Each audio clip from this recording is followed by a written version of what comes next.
Welcome back to the Scale Up Your Sales and Marketing podcast. It's been created to provide practical, no-nonsense support for small business owners like you. So we're in episode 3 and Lisa's going to ask you, what are you selling and who are you selling it to? Oh, what a good question. I'd probably add on an extra W so that we get to the 3 was, which is what are you selling, who are you selling it to, and why should they care? Ooh.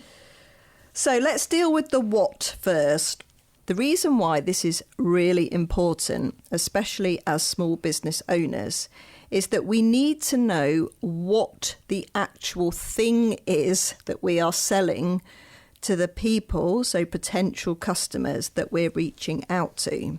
So we might be a business with a zillion products. So for example, if you are a product business and you have a range of, let's say, 20 products, that's quite a lot of product information to get across to your potential customer in what might be a very short telephone interaction or a very brief email.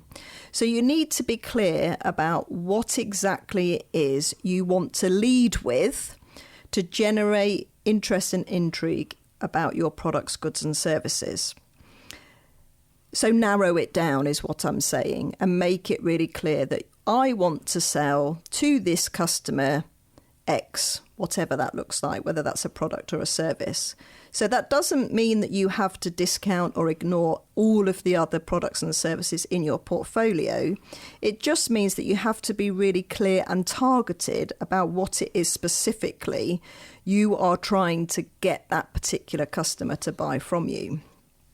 And the reason why this is so important is because this will help you with your sales outreach, whether that be a telephone call or whether that be an email, because you need to have something clear, concise and succinct that you can share with that person in whatever way that you are going to communicate with them. So what are you selling? Be really clear. So pick one thing and be clear.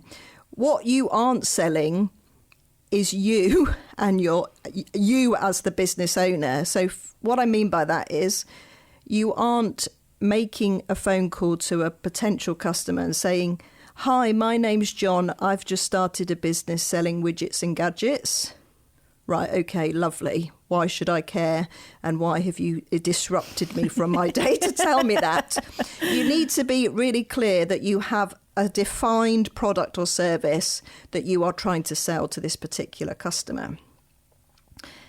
Who are you selling it to? So this does vary from consumer to customer. So consumer being the person that actually consumes or uses your product or service. So let me give you an example of... I've got a great example for you. Go on, go for it. I liken this to a parent and a child at the checkout when there used to be sweets and the child would say, "Mummy or Daddy, I really want that chocolate bar." And the mummy or the daddy would say, "No, you're not having it." So the customer is the parent and the consumer would be if they said yes, the consumer would be the child. That's what I usually use with that analogy. Absolutely brilliant example.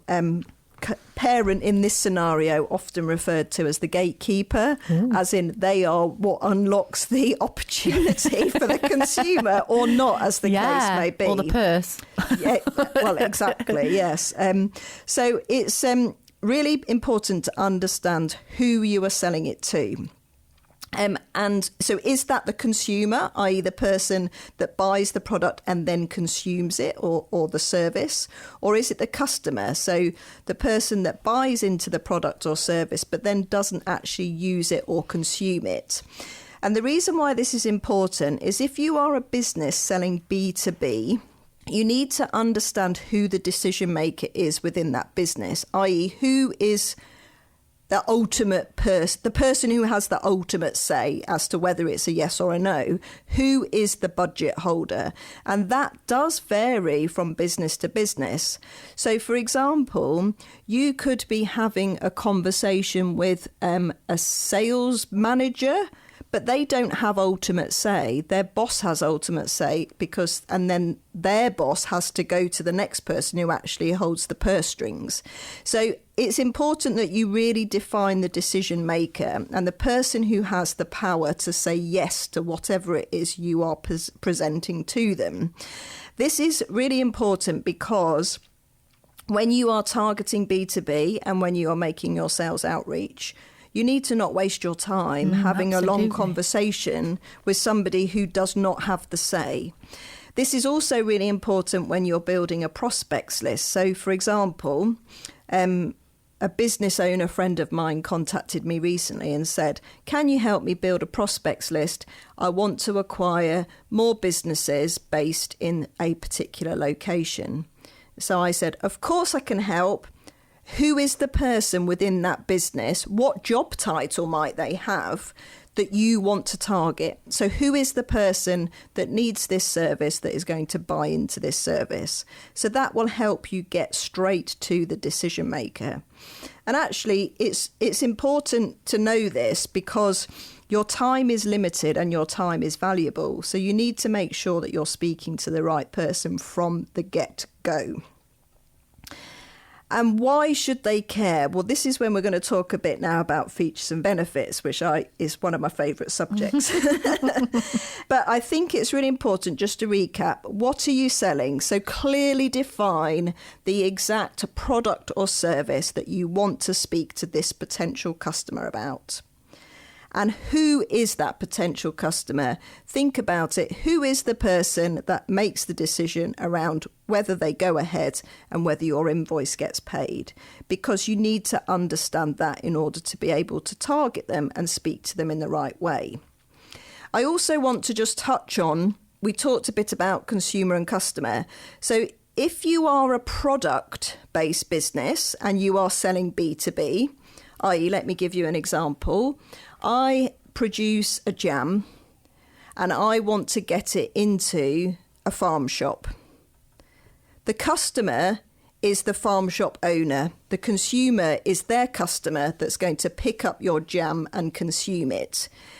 You are selling to the customer, so you need to tailor your communication specifically to them. So telling them that it's made with 25 raspberries is probably not going to cut it. But telling them that it's made with 25 raspberries, which is 30% more than your next best-selling competitor, is actually going to make them think, this is a product that I need in my range. So you need to really tailor your communication specifically to the person who is the decision maker. So in the retail example, the retailer is your gatekeeper. So the retailer is the person that says yay or nay as to whether your product goes on their shelf and ultimately ends up in the hands of your ideal consumer. So let me take you through features and benefits. And this is basic sales training, which if you've not had the luxury of going through sales training, you probably will never have had and probably might not understand. But it's really important. And it's really important for you to drill down into the exact product or service that you have and what's great about it. And the reason why it's an important exercise is because it creates content. So it means you've got lots to talk about that one particular product or service that you're going to be selling. And it means that if you come up against an objection, which you will, you can talk about something else. So let me expand. So features are factual. So I'm just looking around now at what we've got in front of us. A glass. That is a fact. That is a glass. The benefits are, it's a pint glass. It's ridged, which makes it look really pretty, and it stands out on the table and provides this really nice reflection on the wooden table that makes it a little bit different and look a bit more posh. So the feature is the factual information. So I've got a spider diagram in front of me, which obviously you, the listener, won't get the full benefit of seeing, but maybe I'll actually share these on our Instagram. And I have picked something really basic. I've picked it because at the time of drawing this spider diagram, I was sitting in my spare room surrounded by washing, and the first thing I saw was my 18-year-old son's sock. So, entertain me a little bit here, or go with me on this one. So, first and foremost, at the centre of my spider diagram is the word feature. Then we go into more features. It's grey. It's an ankle sock. It's an elasticated sock. It's a branded sock. It's 100% cotton. It's ribbed. And then we drill down even further beneath those benefits. It's ribbed. That means it won't slip down. It's 100% cotton. That means it's absorbent and will absorb any sweat. Branded. Wow, that means I can show off to my mates that I've got these cool socks. And it's a demonstration and a sign of quality. Not particularly in this instance, because I think it was a Donné sock or something like that. But other sock fans are available, by the way. Elastic. That means it won't slip down, which we've already said. Ankle. That means it goes under my trousers. And actually, on those chilly days, it keeps my ankles warm. It's grey. Well, grey goes with everything, doesn't it? It's an easy on the eye, blend it type colour that I can just get away with wearing. So these are all features and benefits of the sock that I would share with the consumer of my sock, i.e. the person who's actually buying it. In this case, my 18-year-old son. However, if I was selling this sock to the decision maker, gatekeeper, retail owner, I might like to say, these socks are a known brand. That means you, Mr. Retailer, can charge a premium. That means you, Mr. Retailer, will benefit from advertising that the brand will be doing, which will drive customers into your store to buy these socks. You, Mr. Retailer, need to stock these known brand socks because it enables you to cross-sell them with other products from the same brand. Mr. Retailer, these socks come packaged in cardboard, no plastic. Better for the environment, something that you can shout about, and something which is aligned to your sustainability values. Mr. Retailer, these socks come packed in cases of 6. Wow, cases of 6. That means they fit in the stock room where I haven't got a lot of space. It means I only have to order 6 at a time. Mr. Retailer, these socks come in what we call shelf-ready packaging. So what's not to like? I open the box, tear off the top, shove it on the shelf. Bob's your uncle, Fanny's your aunt. Mr. Retailer, the individual socks packed in cardboard also have a hook, which means you can hook them on clip strips around your store, which will enable you to maximise spontaneous, impulsive purchases. So I hope you can see that the way in which you pitch your features and benefits is different depending on who you're speaking to, i.e. the decision maker, gatekeeper versus the consumer and customer. And it is really important that you drill down as much as you can. Ask yourself the question, so what? Let me just give you an example. Mr. Retailer, these socks are from a known brand. So what? That means you can charge a premium. So what? That means more money through your till. So what? More money through your till means more profit. So what? More profit means you can invest in more stock, socks, I'm getting confused, and so on and so forth. I've also done a spider diagram for our signature sales outreach program, which is a service as opposed to a product. there's lots of information there that I probably won't go into now, but I will definitely share with you or make available to you if you want to know about it. But here I talk about the time of the program, which is 12 weeks, the number of outlets that we contact on behalf of our clients, the fact that we use the telephone, the fact that we use email, the fact that we split the payment from our clients into 3, therefore enabling them to better manage their cash flow, the fact that we provide weekly reporting, the fact that we only work with non-competing brands, and the fact that we also manage sample fulfillment for our clients too. So there's lots of information there. But coming back to where we started in terms of what are you selling and who are you selling it to, I hope that I've given you an insight into how important it is to build as much information and detail about your one product as possible, because this helps you build a selling story. It also enables you to talk a lot about one product across your social media platforms. So less is more, right? That's what we say all the time. Don't reveal your full hand in one go. Talk about one thing and talk about it well.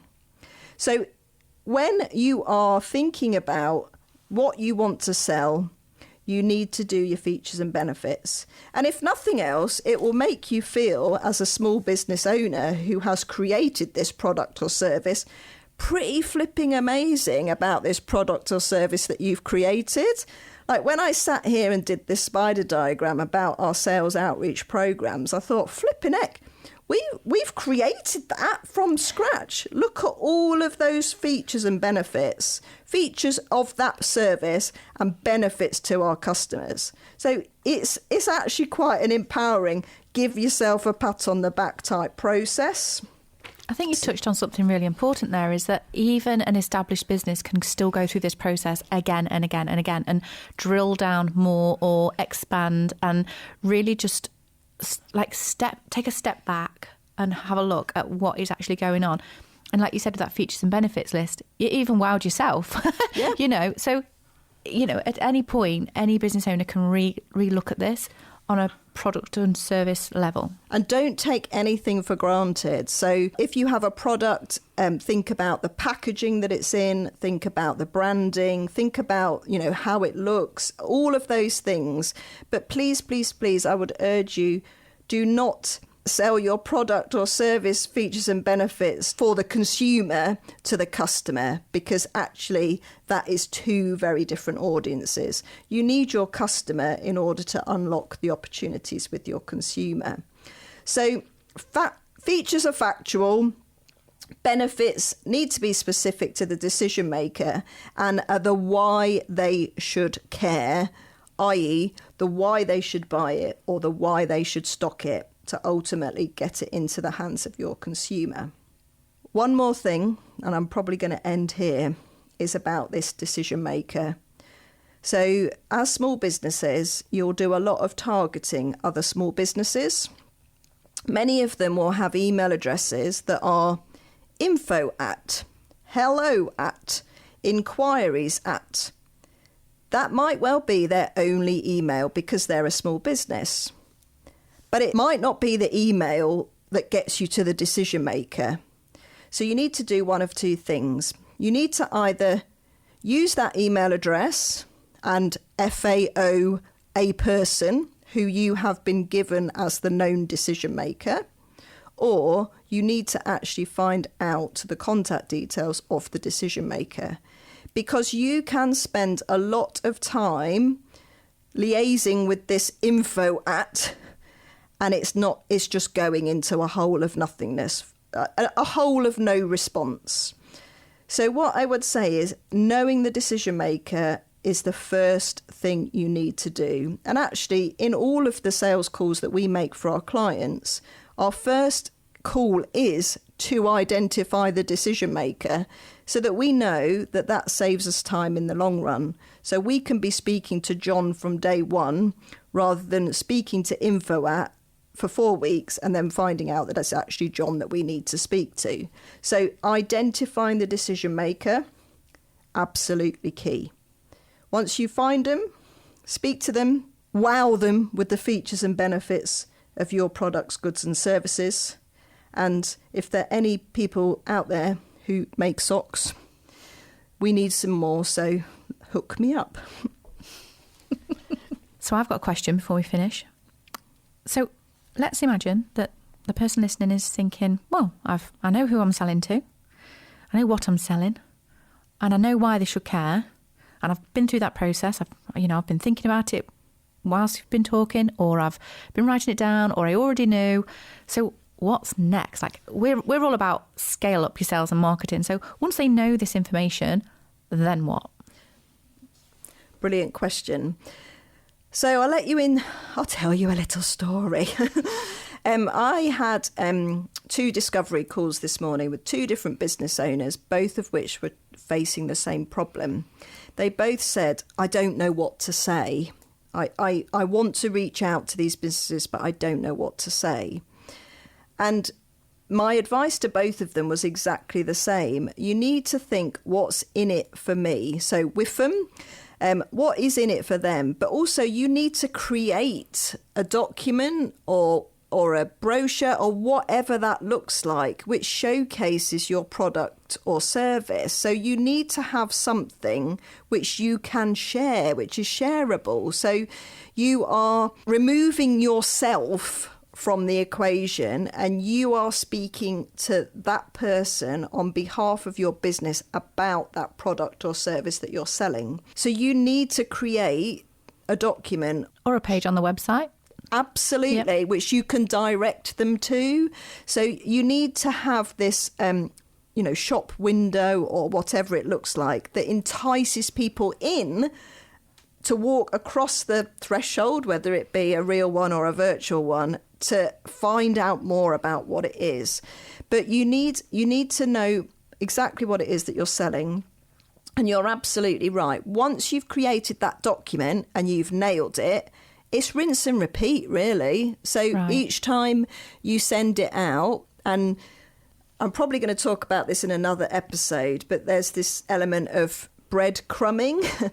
So each communication that you have, and see each communication as an ongoing discussion or dialogue, you're revealing a little bit more. So what you're doing is you're sowing the seed, sprinkling the breadcrumbs, waving the fairy dust, whatever you want to say, to this is an education. So you're taking them from I've never even heard of you to I really love what you're doing, I want to know more. Yeah. And this is about the stages in between. So don't reveal your full hand all in one go, because if you give them War and Peace, the price, everything, and they say no, well, what else have you got to reveal? Reveal key bits of information tailored specifically to the decision maker that are going to spark their interest and intrigue and lead them to asking for more. I love it. How do I find out more? Where do I sign? Send me some samples, whatever that looks like. But this is a process of taking them from zero to paying customer over a matter of days, weeks, months, sometimes years. Yeah. So reveal a little bit more of your hand each time, but make sure it's relevant. It's so true. Sometimes it can take years. I have a friend who told me that he landed a brilliant client that he's been trying to bag for such a long time. And I said, how long has that been? He said, 25 years. Isn't that just amazing? That's like proper champagne time, isn't it? The longest I've had is 3 years. Wow. Yeah. That's still epic. Yeah. Fab. So that's the end of episode 3. In episode 4, we're going to be talking about marketing in more depth, should you niche, and how to narrow down your target audience. I'm really looking forward to that one, Vic. Can't wait. Don't forget, you can follow us in the meantime over on our Instagram at Scale Up Podcast.